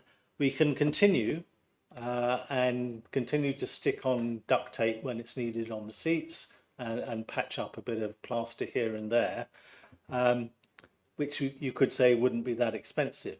But a large part of the expense is, as Carol has explained, kindly hidden away in things like the MEP, 3.6 million. Actually, happily, that's gone down. It was 4 million, so we made some savings there. But most of it is hidden away, and people don't notice that it's a new projector. They just see it's a projector. So all those things, all those costs would have to continue just to keep it as it is, with no visual or improvement for the people who attend and go to the theatres and film shows. So that in itself is probably going to be, no, 60% of the cost of the budget. Is that a good possible? Yeah. Okay. Yeah. MEP and some of the other stuff, which is keeping the plumbing working, and well, it is plumbing, isn't it? MEP part plumbing. But so just maintaining it is going to be a hugely expensive thing. And so what we're talking about here is we're going to have to maintain it anyway or close it. There's no other options. Clearly the public like it, and clearly as an administration we have no intention of closing it. So we want to maintain it, but we want to improve it. And to improve it, you have to do some spending of money. Now, Councillor Hogman suggests going back to the drawing board. Well, I would suggest that going back to the drawing board in itself is a pretty expensive option, because what are you going to do? Start again, get in the new a new set of consultants, a new REBA stage 1, 2, 3, 4 and 5. That'll be more expensive than what we're doing, Tony, believe me. So I just want to say that this is not a reckless project. I have full faith in the project team, and we are keeping a very close with Dom and his team on the spending. And we look forward to the success of this scheme, and we're not going to go backwards to the drawing board. Thank you. Thank you. Councillor Noel. Thank you, Chairman. Just on the expenses and the question of closing the theatre for a certain period of time, I haven't seen in the calculations the loss of revenue that we're going to experience from the closure. Has that been, I mean, you must have thought of it, obviously, but I haven't seen it in the calculations. Have we got it? Do we know now what it's going to cost us? Well, it's not part of the project as such, so you won't see it as the capital cost of that, but we've built it into the revenue budget for each year. So 25, 26, and then 26, 27 will come out separately. So yes, we are aware that there will be an impact. There will be no income in. There will be, though, fewer costs going out in terms of the normal day-to-day productions. So a calculation has been done for both sets of budgets, or we will be setting that one for 26, 27 as well. Okay, thank you. And secondly then, to do with the closure, how are we going to prepare the public for the period that we're closed? It's just, I believe it's just one closure period now as opposed to the original two that were envisaged. How do we know we're going to get the public back that easily once it's reopened? Have we started making plans yet for that eventuality?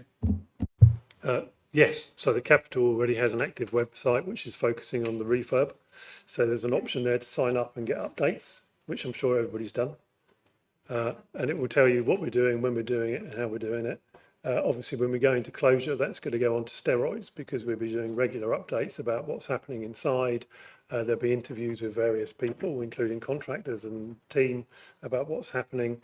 So there's quite an elaborate comms plan which is forming, and there's going to be two voices in this. And I think it's really important to recognise that because we have the Capital Theatre voice, and sort of historically, it's always maintained sort of an independence voice from Horsham District Council. And I think that's right because actually the general public, although they know we've got skin in the game here, you need to allow that creative venue and team to sort of run it. I can't run a theatre, that's not my bag, but we've got people there that can. So the Capital voice is key in this. That protecting the brand when we're closed is key. So there's going to be quite a lot of mechanisms to get the public involved. We've got over 10,000 subscribers to our regular Capital newsletter, which will get those regular updates, and they're the ones that come the most to the Capital. But obviously, in terms of the theatre itself, it won't be open to the public, so we've got to think about how people can stay involved. We are thinking about how we do that. Is there a temporary box office? Because you've got to remember, when we're programming this, we're programming a year ahead. So program for next year is already, you know, after the opening is already being programmed. Matt's got stuff booked in for April 27. So, you know, you've got to shift your perception of the Capital and how it operates. So we're closed next year, but the team are probably going to be busier than ever because they'll be programming in stuff in, they'll be trying to sell tickets. So their downtime has sort of been a bit now because all the Panto stuff, they've probably sold 45% of Panto tickets already. So that's already happened. Then we've got closure, but then we're thinking ahead for 27 as well. So we will be looking at all of that. Alongside, we've got a comms plan from the HTC perspective about, you know, how we're doing that as well. So those things have all been thought out. Yeah. Good. Thank you very much, and thank you for deferring the redesign of the glass box. And thankfully, you're going to let the next authority, whether it be the unitary or indeed the town council, who will have to pay for that. Thank you. Thank you, Councillor. Councillor Hogben, last one. Sorry, Chair. Thank you, Chair. I appreciate you want to crack on. It's a busy agenda tonight, but I just wanted to summarise. Obviously, we have had challenges, and I've challenged that perhaps this project has come away from its scope. You know, one of the original scopes was decarbonisation, and we're not achieving what we wanted to achieve. One of the project scopes was to reduce the subsidy. We're not reducing the subsidy. Obviously, as chairman of this committee, I'm aware that you normally attend cabinet meetings, and I perhaps would ask you to challenge the cabinet on as to whether those objectives are still being achieved, and that is a fair question. And I mentioned in my papers, and this hasn't come up tonight, and it is clear under section 6.6 that the subsidy is actually going to increase from 390,000 to 800,000 a year. Now, I do honestly worry. I love the capital, by the way. I'm not against the capital. There was always a plan to spend £2-3 million on refurbishment, and my questions have been very challenging. But the Section 151 officer doesn't recommend this for approval. You've had serious financial challenges. The project is slightly away from scope in terms of the original objectives, and the subsidy is increasing. And I honestly worry, and I'd love you to feed this back to Cabinet, that, and obviously I appreciate the Cabinet for Finance in the room, that if that subsidy does increase to 800,000, the first thing that looks to cut, if this goes to unitary authority, is when times are hard, when budgets are being pressed, the first things that are cut are non-statutory services. The theatre, the museums are non-statutory services. And if this is being subsidised and making a loss, I fear that a future authority, be it a unit authority, may look to close this asset. Whereas if we were close to zero, which was one of the project's objectives, it would be much, it may never even appear on a radar if it was to wipe its feet and break even. So, these are tough asks, but I think, the name of this committee is Overview and Scrutiny. It is our job to scrutinise taxpayers' spending and taxpayers' money. And I think we're being a disservice if we didn't raise some challenges as a Cabinet Chairman. Thank you. The point will be made at Cabinet meeting. I think we've exhausted, I thought we'd exhausted it. Last one. Yeah, I just wanted to briefly come back on that, because the subsidy as it's calculated in this report makes allowance for the loss of the interest on the, I think I'm right here, Dom, of the interest that's been spent on it. So once it goes into the unitary or town, the town council, whatever, by getting rid of it, they don't suddenly get that back because that's money that's been spent. So the subsidy we're talking about, that Nick was talking about, is what we hope to actually reduce and bring down to, possibly zero. But that is the cost of using the capital not all. Thank you. Thank you. With that, we will move on to agenda item 11, which is the Shelley Memorial Sculpture. Unfortunately, the Cabinet members are away on holiday. I'm sure officers will do their best to address the issue. The reason why I brought this to the agenda was this original, it's not a big sum of money, it's just the principle, really. I mean, we want to increase capital expenditure, but there are limits. We originally committed for 10, and now we're looking for extra money for 50, which I find curious. So I'll hand over to officers. Yeah, thank you, me again. I probably won't be able to answer all the questions because they're not really directed at officers, but just as a reminder, the aim of the Shelley Memorial Group is to secure a permanent memorial sculpture to the poet Shelley within Horsham. Cabinet agreed to enter into an MOU with the group in November 2023, and as part of that commitment, a sum of £10,000 was committed from 106 monies, which was made on the basis that the Shelley Memorial Project reached its fundraising target of £100,000 within 5 years of the date of the signed MOU. So it would need to be achieved by November 2028. The group have got support within the community with several successful events leading to the selection of the artist and the commissioning of the design. As it states in the Cabinet report, the MOU is, however, silent on the installation and groundwork costs for the sculpture. However, the assumption is that this would be met by HDC, and so the Cabinet report asks for a sum of £50,000 so the group can proceed with planning and the necessary fundraising with confidence. Like the commitment from S106 money, the sum would only be used if the SMP reached their fundraising target by November 2028. Thank you. Thank you. It's our assumption that has me worried. Questions from the floor?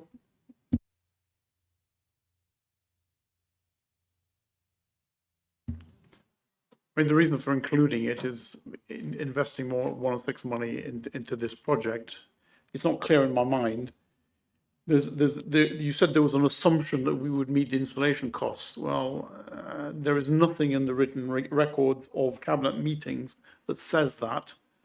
And therefore, why are we going down this road at all? You're absolutely right. There's no record of it. But in further conversation with Cabinet members and leader, it's been stated that this is a project that wants to go ahead. Hence the bringing of the Cabinet report asking for money to make it go ahead. Right. Any other points? Councillor Hogman. Sorry, Chairman, I don't mean to manipulate. Obviously, I sent some questions out in advance. I mean, I guess I have concerns that it's a potential waste of taxpayers' money. I believe, obviously, I was the previous Cabinet Member for Finance. I sat on some of the original steering committees.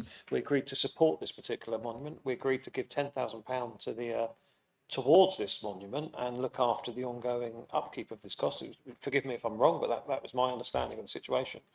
There is significant scope creep to jump from 10,000 to 50,000, and I must admit, in the back of my mind, when we pledged £10,000, we actually thought that they might never achieve the £100,000. So, it's a stretch target that we were contributing towards, and obviously taking on the cleaning, the upkeep, and the running cost is significant. And I have asked some questions, and they are pertinent. Is it acceptable to spend money on art? I mean, that was one big one. Shelley wasn't necessarily widely liked in his lifetime. It was a political figure. It's not everyone's bag. It's not everyone's cup of tea. It's very Marmitey. As a Conservative, perhaps, well, it's not getting to the politics, but it's not everyone's cup of tea. And I guess the big thing for me is that the perimeter path, I come back to it, was scrapped in the park. That was going to cost £300,000. How can we spend £50,000 on a statue when we can't build a footpath around the edge of the path for buggies and bikes and pushchairs to go around at the weekend? So it does seem ludicrous, I'm afraid. Again, Chairman, I would ask your Cabinet to raise some serious questions. And I come back to another point: the Section 151 officer doesn't support the second item on the agenda tonight, that the Section 151 officer is challenged, and we're going against the recommendation of our Chief Financial Officer. So I think I'll leave it there. Thank you, Chairman. Thank you, Councillor Gwynn. That's why it's on the agenda. Councillor Emery. Thank you, Chairman. I'm wondering, Councillor Hobden, I believe in the 1990s you were a Cabinet Member that approved the previous Shelley Memorial, which cost substantially more than £40,000 and eventually had to be closed down because of the enormous maintenance costs. So I'm wondering how your position has changed in terms of you supported it politically then, but not now. It was before my time, but I agree that that particular venue had a ridiculous high running costs. I actually loved it, and I wanted to continue to repair it actually. And but the ongoing maintenance costs of that particular item, which does bring an example of the maintenance costs that when we introduce a work of art, a clock. I mean, there's about 6 clocks in the town centre that don't work because they've not been upkept, they've not been run. People try to give the council things all the time, but then the council has to take on the ongoing maintenance of running of them, and it becomes an annual maintenance and running cost. And we've already pledged to help and support the Shelley Memorial Fountain. We've already pledged a sum of money. We're now talking about times in that from 10,000 to 5,000. So I'm not saying let's not do it, let's not support it. I think it's a very fair and valid question that should it be taxpayers' money that's invested in. That's a very fair and valid question to ask. And if full council or cabinet feel that is, then that's either a political decision for cabinet to make at this level of spend, or it can be supported by council. But again, this is an overview scrutiny committee. We're scrutinising the taxpayers' spending, and that's my personal opinion. Thank you, Chair. I don't want to waste any time, but this previous Shelley thing, what are you talking about? Are you talking about the fountain out there? Yeah, it's called the Shelley Fountain. Well, then, I won't tell you what most people referred to it as. We're in polite company, but I think I'll leave it at that because I think you know what I'm talking about. Councillor Noel, did you want to say anything? Thank you, Chair, I do, but I was waiting to see if there were going to be any other... Can you move your mobile phone away from the... if your mobile phone is nearby, can you move it away from the... No, I haven't got the phone near it. Can you hear me okay without feeding back? Your magnetic personality. Of course. Why didn't I think of that? Bearing in mind that we had the Shelley Memorial project was initially working quite closely with the council when it first started off. It seems to have distanced itself now, and I'm not really, bearing in mind that we're about 40% at a rough guess of the way through the 5-year term, something like that. Do we know how much they've raised towards their £100,000 target? Yeah, I'll come back on your first statement. I actually work very, very closely with the Shelley Memorial Group. We have ongoing dialogue, so we are still working very closely with them. In fact, I got an email about an hour and a half ago from Carol. So I think it's not confirmed, but it's a rounded figure. I think they have about £20,000, but I would have to confirm that. So they've got another £80,000 to raise in the next 2.5, 3 years, something like that. Correct. And I think the thought process behind it is it's been a little bit sort of ambiguous because they've not moved ahead with things like planning, because obviously they need to do that and they need to push ahead with funding as well. So I think they've done the initial engagement, and certainly they've held some public events which have been fairly well supported. And like I say, the artist has been commissioned and is ready. So I think that the thought process is that as it enters sort of the later stages, it will get some traction and funding will be sought, but that does sit squarely with them to do that. Okay, can I ask a further question, please? Do we know the costs of the agreed piece of artwork? No, I don't, but I can find that out for you. Okay, and finally, I was part of the team that agreed all this in the first place, and was around when the MOU was signed. At that point, we were going to put the sculpture in the circus. We agreed to provide the ground on which the memorial was going to be built.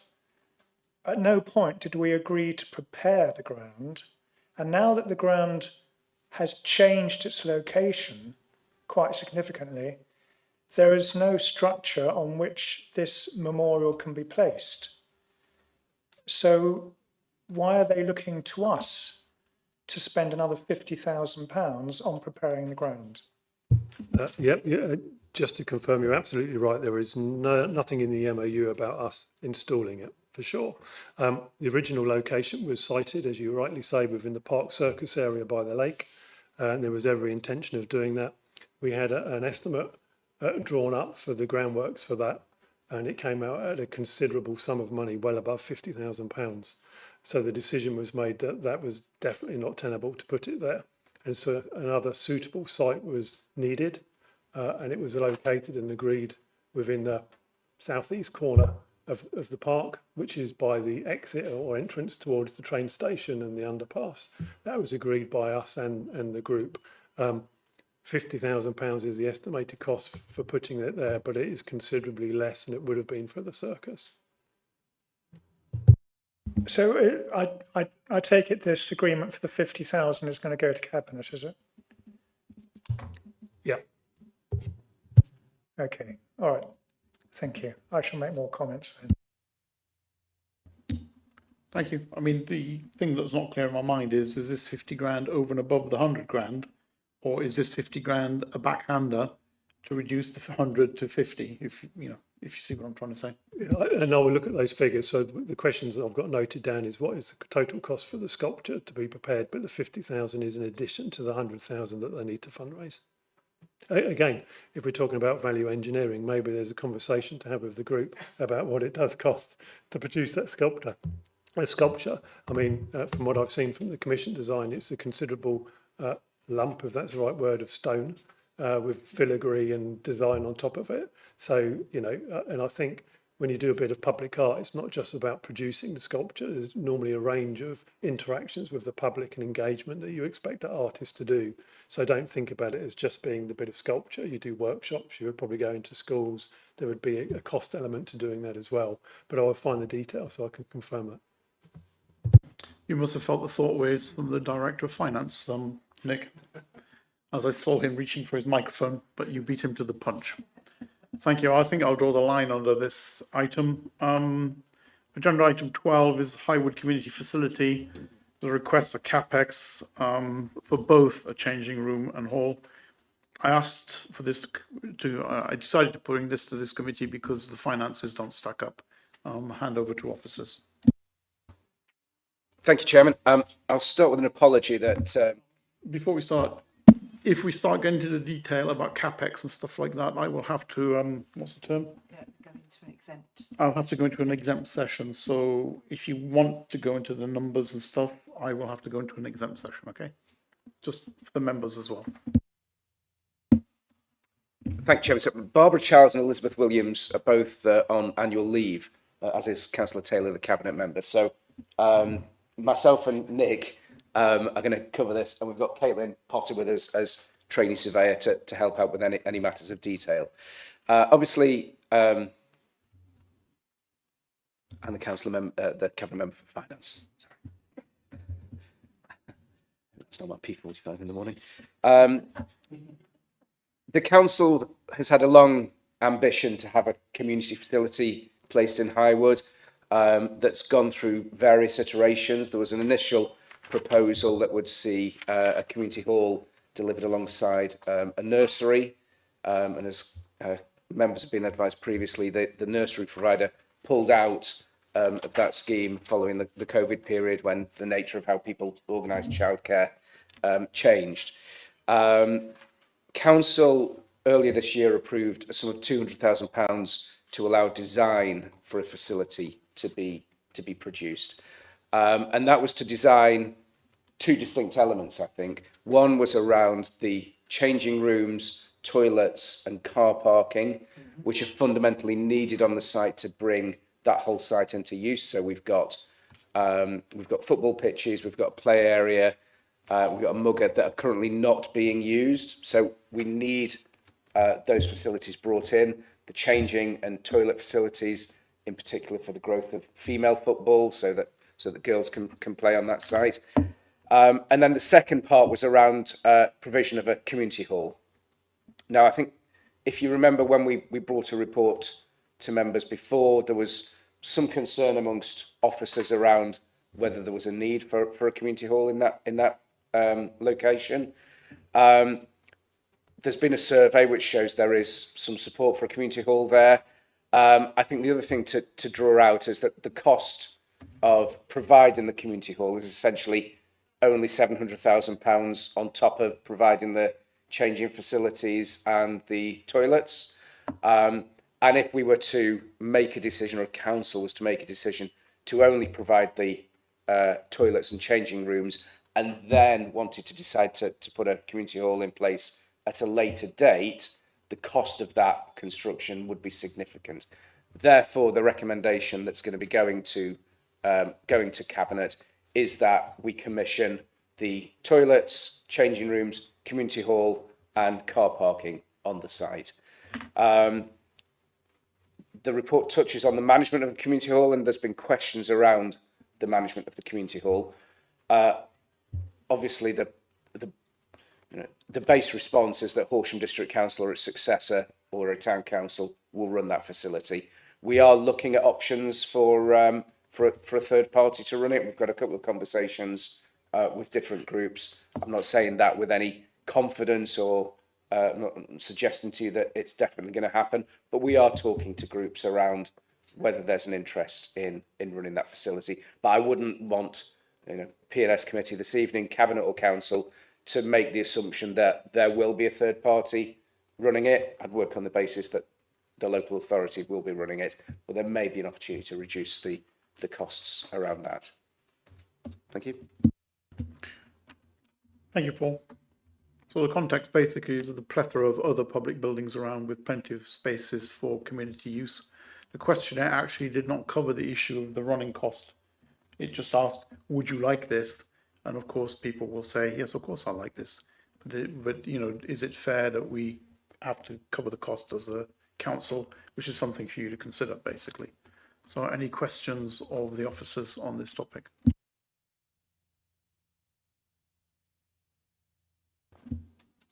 Councillor Hogman. Sorry, Chair. Feels like I've hogged the mic a bit tonight. I mean, let's come back to project scope. The scope promised a sustainable, collaborative, self-financing and governing centre. None of the tests have been met. The Section 151 officer is recommending it for refusal, thinks it's a waste of money because there's 24 halls in the town centre. The original nursery scheme delivered, I think, a 4% return on investment, had a lead tenant wiped its feet, and I appreciate through no fault of our own that scope has changed. But we've now got a project that isn't returning investment, takes another £2 million in capital out of the bank, doesn't have the support of our Chief Finance Officer. Again, Chairman, I think this committee should be strongly challenging this at Cabinet, that it's not achieved our own project goals. I'm not saying the people of Highwood don't deserve a community centre, but if that's the project scope someone is set with achieving, having a key tenant, the scouts, a nursery, someone to run that building, without that it becomes a liability with ongoing running costs for the council. And I just, we had one lined up. Plan A sounded pretty good. Plan B, forgive me for French, sounds, looks appalling in comparison. So I don't know what, this is more of a statement than a question, Chairman, but this particular scheme seems a lot worse than the one that we got rid of, and I appreciate if the nursery pulled out, the nursery pulled out. But it doesn't make financial sense, and as a financial and overuse committee, without the support of our Section 1 fund officers, we should be challenging this with Cabinet. Thank you, Chairman. Thank you. I've got a question as well, but I'll let Councillor Walters go first. No, I'm held to the chair if you want to ask your question first. No, my question was simply clarification of what are the running costs with or without a hall, basically, because in the report it says we anticipate this cost to be 35,000 inclusive rate, utilities and maintenance. And another part of the report says changing rooms only. It talks about revenue costs in the report, and I'm not quite clear. So the question basically is, if we had the whole package, what would it cost to run? If we had just changing rooms, what would it cost to run? I think is put it simplistically.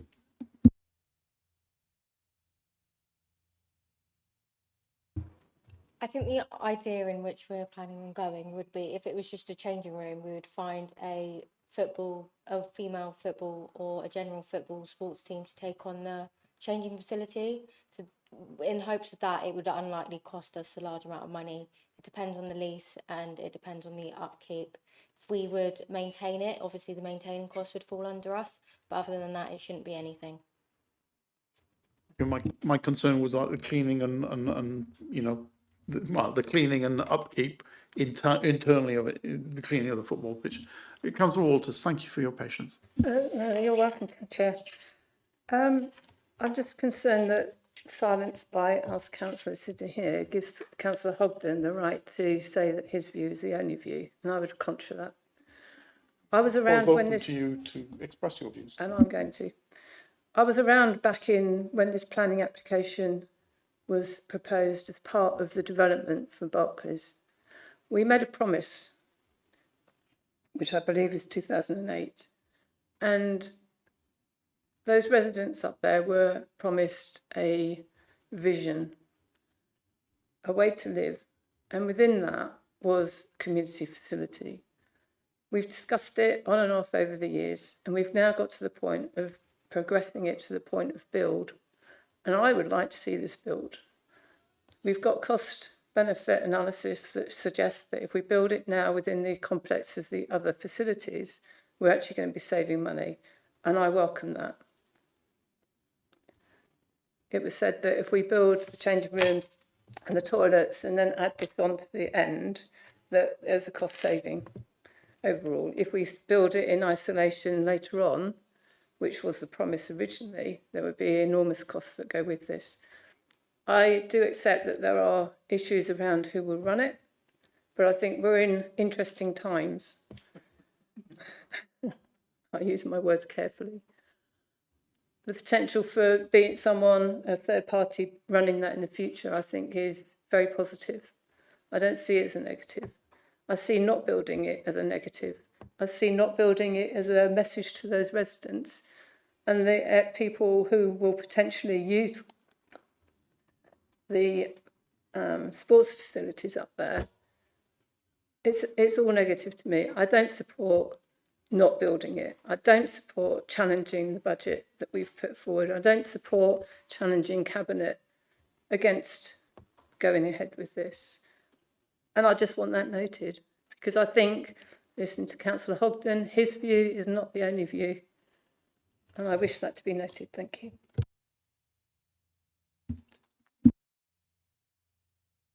Thank you. We've noted that. Councillor Knowles. Thank you, Chair. 2 points. The first is the eagle-eyed amongst you will have noted that the plans that were attached to this are for the Almond Centre in Calfold. This is a really successful centre which is used by sports clubs, and more used by local residents for parties, for yoga sessions, and this is a paid rental. And there is now a £20 cleaning fee, so it's used by the lunch club, it's used by all sorts of people very successfully. It's run by the parish council, and it is it's a well-loved resource.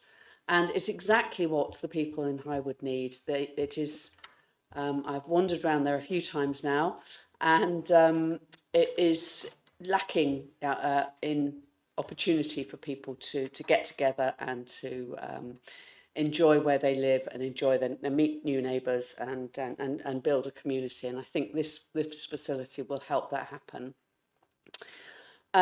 The second question that I wanted to ask was how quickly, it seems awful to me that the facilities there are not being used by the community still, the playground and the pitches. And I would like to know how quickly we can bring those into use for the residents. Thank you. The officers want to respond? We are working on having the temporary car park solution in place in the current financial year. Okay, can I come back on that? Because I'm not sure why a car park is necessary for the local residents to use the facilities.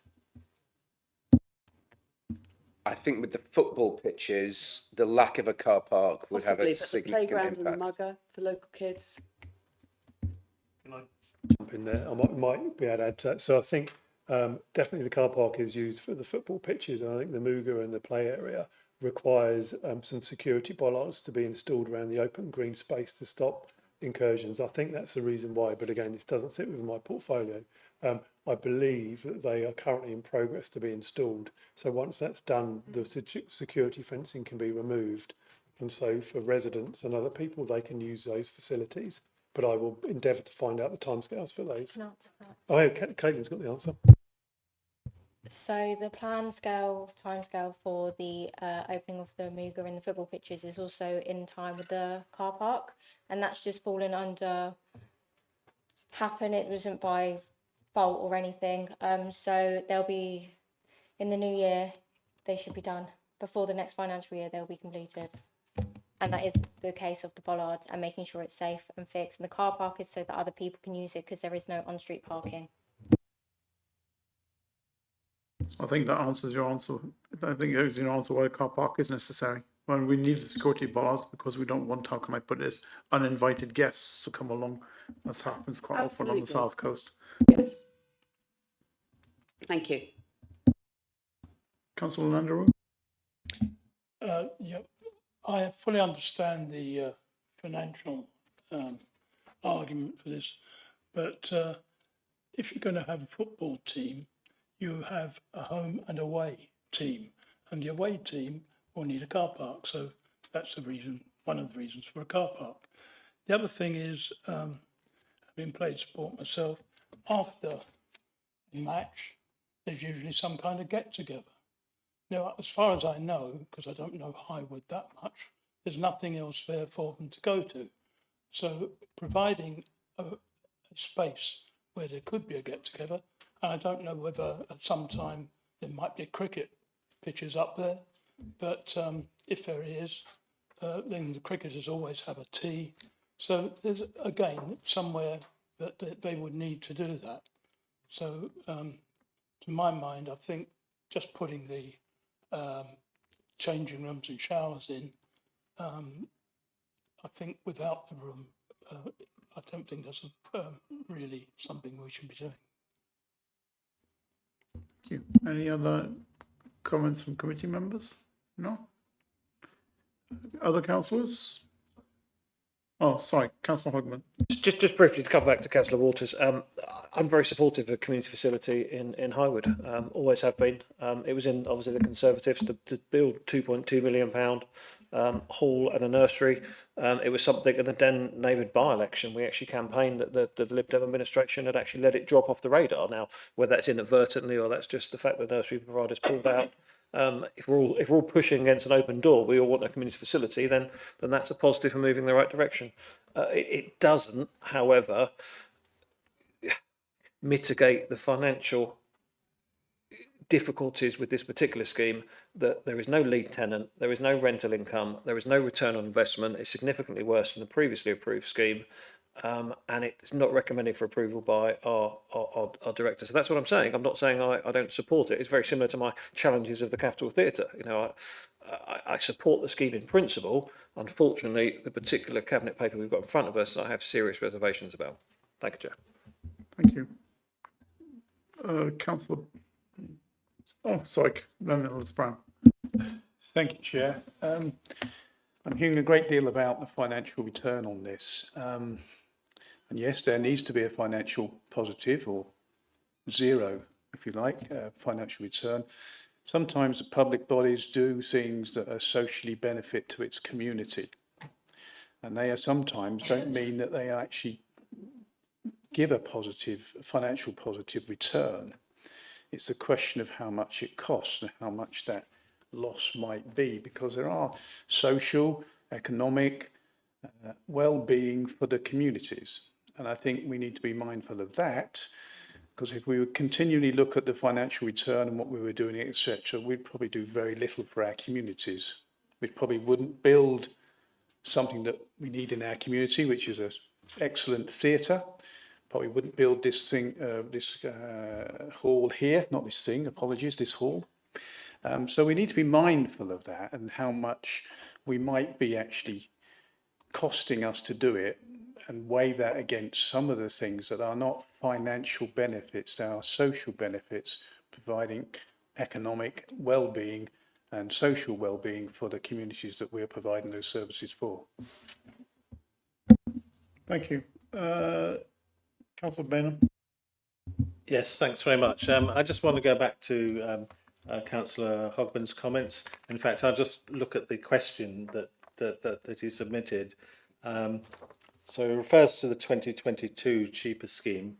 And then they asked the question, why has your administration junked a sound, affordable plan in favour of a bloated vanity project that delivers no return and saddles taxpayers with risk?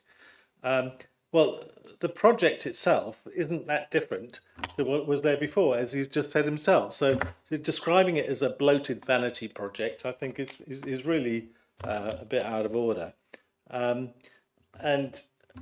as has been explained, the benefits in terms of opening up the football pitches, the playing grounds, etc., which is a significant chunk of the funds, in itself is good enough.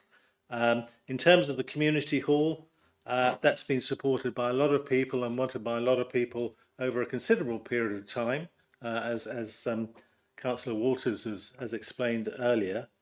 And it is actually a more modest community hall than the originally one envisaged. It's smaller. It doesn't have the sprung dance floor that was originally going to be there, I think. And also he did make it the point that I never know whether he supports it or doesn't support it, because in one way he supports it but then says so many things that are against it that you can't possibly do it, which doesn't sound like support.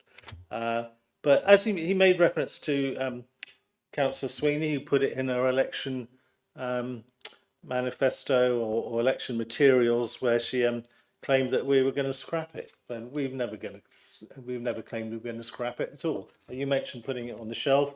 No, we were considering it. I think in our early council cabinet meetings it came up, so it hasn't been put there.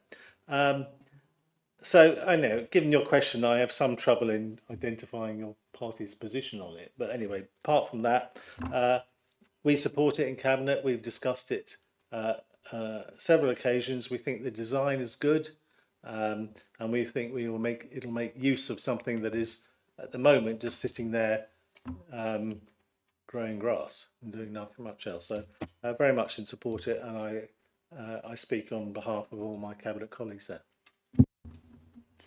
Thank you. We'll move on now to Councillor Noel. Point of order, sorry. Sorry, yes. Councillor Hogden asked you to take it to cabinet, and you said I don't know whether you made a decision on that, because I haven't got to that point yet. I haven't finished the debate. I'd remind people to be succinct. I'll be very brief, Chairman. I fully appreciate the point that Councillor Waters has made about making promises to the community. However, on the other side of the coin, I think Councillor Waters mentioned 2008, which was 17 odd years ago. The population and the residents have probably changed a lot. Has there been a more recent question asked of the local residents? I would. And when was the last one? Last year. Last year? Yeah. Okay, all right. Yeah, I'll just make the point that we also asked the residents at Blackbridge and spent a lot of money renovating the hall there, only to find it was barely used afterwards. But let's wait and see what happens with this one. Thank you. Thank you. I'll take the mixed views to Cabinet and we'll see how that goes. Agenda item 13, update from task and finish groups. We have one task and finish group running, which is the S106 non-financial task and finish group. We held a meeting on the 18th of August where there was a review of the mechanisms which officers use to monitor these conditions. That was explained by officers. But some of these non-financial S106 items are not under the control of the District Council. As a result, it was decided to invite members from these external bodies, like, for example, West Sussex County Council, to come to a next meeting, or the one after that, to the task and finish, to explore how the non-District Council items are arrived at and monitored and taken forward. We don't have a date of the next meeting as yet, as the calendars are congested. It said a different word here, but I've crossed it out. Congested because of the LGR review issues, so the next meeting is likely to be in October. I'll keep you posted. Okay? Any questions on that? No? Good.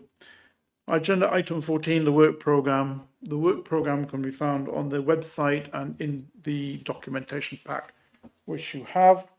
Are there any comments by members of the committee on the work programme? Or can we take that item as read? All agreed? Thank you. Agenda item 15, the Cabinet Forward Plan. The forward plan can be found in the packs and online as well, which I'm sure you've read.